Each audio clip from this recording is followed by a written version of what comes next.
তীব্র শীতে বিপর্যস্ত ভারতের রাজধানী দিল্লি। বৃহস্পতিবার ভারতের আবহাওয়া বিভাগ জানায়, জানুয়ারিতে দিল্লিতে রাতের তাপমাত্রা স্বাভাবিকের চেয়ে বেশি ঠান্ডা থাকবে। দিনের তাপমাত্রা স্বাভাবিকের কাছাকাছি থাকলেও থাকবে ঘন কুয়াশা।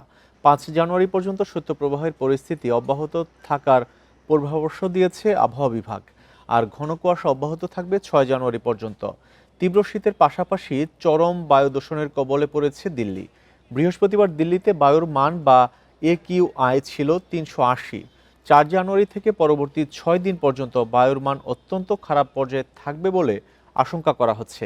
দিল্লি ছাড়াও পুরো জানুয়ারি মাস জুড়ে ভারতের উত্তর ও উত্তর পূর্বাঞ্চলে তীব্র শৈত্যপ্রবাহের পূর্বাভাস রয়েছে।